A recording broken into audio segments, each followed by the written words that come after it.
যেভাবে মানুষের সমাগম দেখছি মনে হয় না জায়গা দিতে পারবো। আমাদের যে ইন্টারিয়াম সরকারটা হয়েছে এর ভেতরে কিছু মুনাফিক ঢুকে গেছে। আমাদের যে ইন্টারিয়াম গভর্নমেন্ট আছে সেখানে কিছু দালাল ঢুকে গেছে অলরেডি। ক্ষমতা যদি ঠিকমতো ব্যবহার করা না হয় তাহলে সে ক্ষমতা থেকে আবার টেনেও নামানো হবে, যোগ্য লোককে যোগ্য জায়গায় পাঠানো হবে। অনেকেই বলতেছে আওয়ামী লীগ বিএনপি একাত্তরে আবার আওয়ামী লীগকে আনবে, এই ধরনের কথা বলতেছে। যেভাবে মানুষের সমাগম দেখছি, সময় তো দেওয়া হচ্ছে 7টা, মনে হয় না জায়গা দিতে পারবো। 15 বছর মানুষের মনে যে ক্ষোভ ছিল সেটা তো আওয়ামী লীগ নিষিদ্ধ হওয়ার পরে সে ক্ষোভ মনে হয় না পুরোপুরি মিটেছে, যতক্ষণ পর্যন্ত না তাদের প্রকৃত শাস্তি তারা পাবে। কিন্তু ওই যে মানুষের জীবনের যেমন শেষ হয় একটা কুলখানের মাধ্যমে, আওয়ামী লীগের নিষিদ্ধ হওয়ার ঘোষণা যে তারপরে তাদেরকে একদম প্রকৃতভাবে ব্যান করা, মনে হয় এটাই প্রথম আয়োজন বাংলাদেশে। তো মানুষের আনন্দটা তো সীমাহীন। আমাদের ভিতরে একটা ধারণা চলে আসছিল যে আমরা হয়তো কখনো ন্যায় শাসন পাবো না, তো এখন আমরা ধীরে ধীরে আশার আলো দেখতে পাচ্ছি। আশা করি আমরা যতদিন প্রতিবাদের ভাষাটা জারি রাখবো, জুলাই যেটা আমরা অ্যাচিভ করতে পারলাম প্রতিবাদ করা, সেটা যদি ধরে রাখতে পারি, আমার মনে হয় না কেউ যদি দুর্নীতি আবার করতে আসে সে ঠাঁই পাবে। আমরা ন্যায় দেখে যেতে পারবো, আমরা সুষ্ঠু রাজনীতি দেখতে পারবো। এই জেনারেশন থেকে আশা করা যায়। ওই যে বললাম, ভালো খারাপ তো সব জায়গায় আছে, কিন্তু প্রতিবাদ যদি করতে জানি তাহলে ভালোটা অবশ্যই দেখার কথা। এই যে আমাদের এই জেনারেশন থেকে আমরা ন্যায় প্রতিষ্ঠা হওয়ার একটা আভাস পাচ্ছি, আমরা কি ভবিষ্যতে এটা কি আমরা কি দেশে কি ন্যায়সঙ্গত আইন কায়েম হবে কিনা? আমরা তো আশা রাখছি যে ভবিষ্যতে যে ধরনের রাজনৈতিক দল বা যারা ক্ষমতাশীল দল হবে তারা যেন দেশ চালাতে আসবে, তারা যেন এই জিনিসটা থেকে একটা শিক্ষা লাভ করে যে কোনোভাবেই জনতার উপরে গিয়ে কোনো ধরনের কাজ করা যাবে না। তো সুতরাং আমরা এটা বলতে পারি, যদি ন্যায় প্রতিষ্ঠার পক্ষে এটা প্রথম ধাপ হয়, তাহলে এটার পরবর্তীতে আরো ধাপগুলো আমরা ইনশাআল্লাহ এগুলোকে আমরা উঠতে পারবো। তো আমরা এখানে ন্যায় প্রতিষ্ঠা হবে, দেশে এক সময় না এক সময় ন্যায় প্রতিষ্ঠা হবে, এন্ড আমরা এটার প্রথম ধাপে অলরেডি এসে পড়েছি। যারা এখন পর্যন্ত নেতৃস্থানীয় বা নেতৃত্ব পর্যায়ে বা মন্ত্রিসভায় গিয়েছে, যা ইন্টারিম গভর্নমেন্টের উপদেষ্টা, মাননীয় উপদেষ্টা হয়েছে, তাদের মধ্যে অনেকেরই দেখা যাচ্ছে রং পাল্টানোর কিছুটা ধরন আভাস পাইছি। আমরা তাদেরকে বলতে চাই, ক্ষমতায় ছাত্ররা বসাইছে, ক্ষমতা যদি ঠিকমতো ব্যবহার করা না হয় তাহলে সে ক্ষমতা থেকে আবার টেনেও নামানো হবে, যোগ্য লোককে যোগ্য জায়গায় পাঠানো হবে। এটা সকলের জন্য একটা ওয়ার্নিং হিসেবে কাউন্ট করা হবে যে যদি দেশের কল্যাণে যদি কাজ না করে কেউ, তাহলে তাদের পরিণতি আওয়ামী লীগের মতো হইতে খুব একটা বেশি দেরি হবে না। সবাই সতর্ক হয়ে যান। এখন পর্যন্ত যাদের গদি আছে তারা গদির ক্ষমতার লোকটা বাদ দিয়ে জনগণের কথা চিন্তা করুন। জনগণের কথা চিন্তা করে আপনারা দেশের কিভাবে ভালো হয় সেটা সম্মিলিতভাবে চেষ্টা করে সেগুলো ব্যবস্থা করুন। এখানে আসছি, অনেক ভালো লাগছে। ভালো লাগার কারণ একটাই যে দীর্ঘদিন যাবৎ ফ্যাসিস্ট স্বৈরাচার দেশ ত্যাগ করে চলে গেল, ভারতে চলে গেল, সেখানে মোদির কাছে গেল। আমরা আগেই জানি স্বামী স্ত্রীর সম্পর্ক যাইতে পারে, ওটা আমাদের কোনো যায় আসে না, কিন্তু আমরা প্রত্যেকটা এখনো কিন্তু আমাদের কাঙ্ক্ষিত লক্ষ্যে পৌঁছাতে পারি নাই।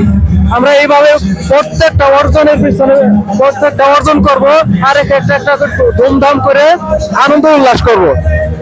এই ইতিমধ্যে কয়েকটা আমরা অর্জন করেছি, তার মধ্যে এটা একটা যে গত 10 তারিখে আমরা নিষেধাজ্ঞা এটা আমরা পেয়েছি, এটা আজকে কার্যকরী হবে। এই উল্লাসের জন্য আমরা আজকে গরু এবং কি ছাগল জবাই করে আমরা আনন্দ উল্লাস করতেছি। এইভাবে প্রত্যেকটা ধাপে ধাপে আমরা আনন্দ উল্লাস করব।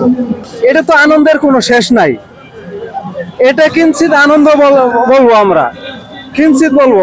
প্রত্যেকটা ধাপে ধাপে আমরা আনন্দ করব। আমরা তাদেরকে একদম নির্মূল না করা পর্যন্ত আমাদের এই কর্মসূচি অব্যাহত থাকবে। সরকারের পক্ষ থেকে দলীয় কার্যক্রম নিষিদ্ধ করা হয়েছে, কিন্তু দলকে কেন নিষিদ্ধ করা হলো না?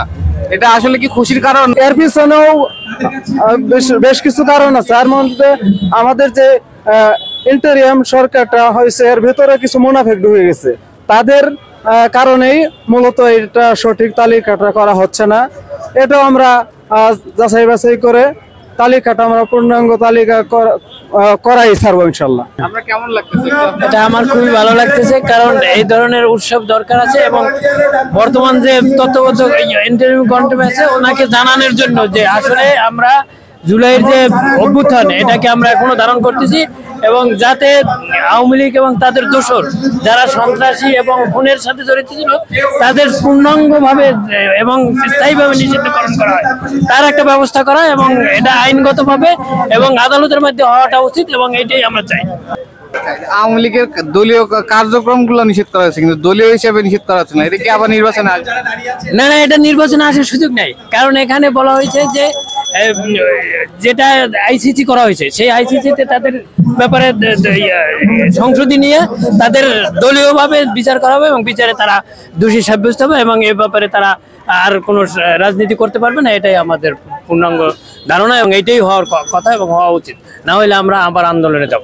সরকার এবং সরকারের উপদেষ্টা তো জনগণই বসাইছে, জনগণই নির্ণয় করছে, তো সেখানে তারা কেন জনগণের কথা শুনতেছে না? এই জিনিসগুলোকে আমলে নিতে এত সংশয় কেন?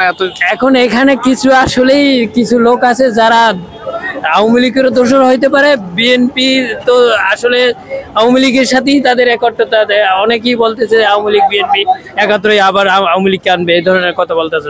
কিন্তু আমাদের যে ইন্টারিম গভর্নমেন্ট আছে সেখানে কিছু দালাল ঢুকে গেছে অলরেডি, এটাকে মানে কোনো রকমই আমরা এড়াইতে পারি না এবং এই ব্যাপারটাকে কোনো রকমের ঘোষামিল দেওয়ার সুযোগ নেই, কারণ 2-3 জনের তো দেখাই যায় তারা উল্টাপাল্টা করতেছে এবং কথাবার্তায় কোনো সাইজ নেই।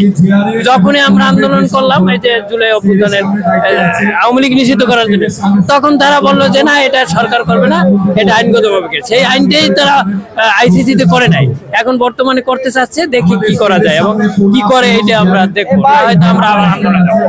আপনারা জানেন যে গত 8, 9, 10 তারিখ ধরে আমরা 3 দিন ধরে টানা অবস্থান করছি শাহবাগে, যেটার মাধ্যমে আমরা আন্দোলনের আমাদের প্রধান মুখ্য দাবি ছিল আওয়ামী লীগকে নিষিদ্ধকরণ করা, যার ফলে 10 তারিখে আমাদেরকে সাময়িকভাবে আওয়ামী লীগের সকল কার্যক্রম নিষিদ্ধ করা হয়েছে, যেটাতে আমরা সাময়িক সন্তুষ্ট, কিন্তু পুরোপুরি না। আমাদেরকে আশ্বস্ত করা হয়েছে আগামী 30 কার্যদিনের মধ্যে আমাদের যে 3 দফা দাবি ছিল সেই সকল দাবিগুলো তারা মেনে নেবে এবং তা বাস্তবায়ন করবে। এইটার সাপেক্ষে আমরা আজকে একটা আনন্দ মুখর একটা আয়োজন করেছি। ঠিক আপনারা বলতে পারেন যে 1975 সালে 15ই আগস্ট বঙ্গবন্ধু মারা পর যেভাবে সারা বাংলাদেশে পুরো ঢাকা শহরে মিষ্টি বিতরণ করেছিল, এইটাই তারই একটা প্রতিফলন রূপ, এটাই তাদের একটা প্রতিফলন রূপ। ঠিক সেভাবে আওয়ামী লীগকে আমরা যে নিষিদ্ধ করতে চাইছিলাম সেইটা আর আমাদের যে সাময়িক দাবিটা পূরণ হয়েছে, সেটার আনন্দে একটা উৎসব মুখর আয়োজন করা। এখানে আমরা আমাদের আয়োজনটা করছে প্রাইভেট ইউনিভার্সিটি ন্যাশনাল অ্যাসোসিয়েশন পুনাব এবং এর সাথে রয়েছে জুলাই রেভলিউশনস অ্যালায়েন্সের সমন্বয়ে আমাদের এই আয়োজনটা করা।